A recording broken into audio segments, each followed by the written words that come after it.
Hi guys! Welcome to my vlog. For today's vlog ay pupunta na tayo sa IKEA na which is perfect talaga siya na pag gusto mong naghahanap ng mga showroom like sample ng mga rooms, yung mga interior design at saka kumpleto talaga sila sa gamit ng pangbahay. Lahat ng parte ng bahay. So naandito na. So sa mga bagong couple, char. Or sa mga nagbabalak na magtayo ng bahay at wala pa silang maisip na design sa interior design nila. Perfect po talaga ang IKEA para i-visit nyo na. Highly recommended. Para magkaroon kayo ng idea kung ano yung i-design nyo.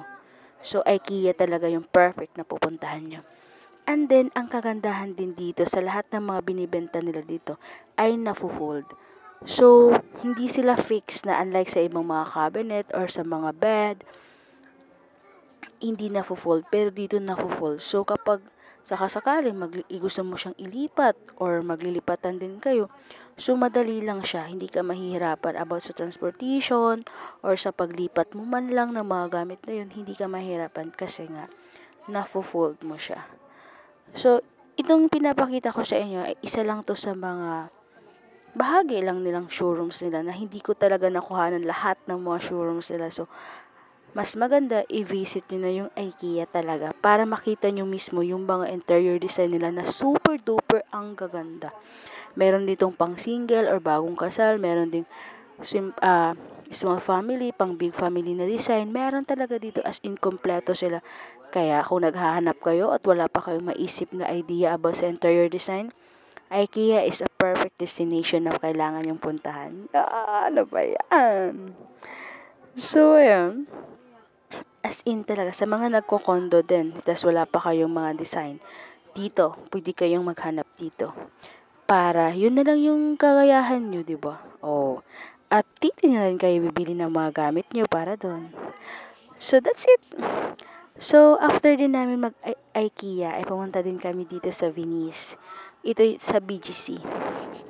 Ayan. Pumunta na kami dito para aliw-aliw lang, char. Hindi. Muna kami dito kasi maganda dito pag gabi. Yes. Titingnan natin kung gaano kaganda yung castle. Ang ganda nga talaga. Ang ganda ng pagka-design nito. Ang ganda ng architecture. Grabe yan. So, nakita ko na talaga yung Venice. O, diba? Lahat ng mga pangalan ng mga ano nila dito is nakasulat talaga sa Italy. Italian words. Yeah, kasi parang ano siya inspired by Italy. Diba? So, after namin maglakad-lakad sa Venice para tingnan yung mga magagandang tanawin doon, ano meron doon, ay pumunta na nga kami dito sa Badis. Apart lang din naman siya sa Venice, makikita mo rin kapag papasok kayo sa mall. Nasa second floor lang sila. And then, masarap yung mga food nila, super. As in talaga, masarap na masarap. Yung in-order ko is pork barbecue, which is ang sarap ng sauce.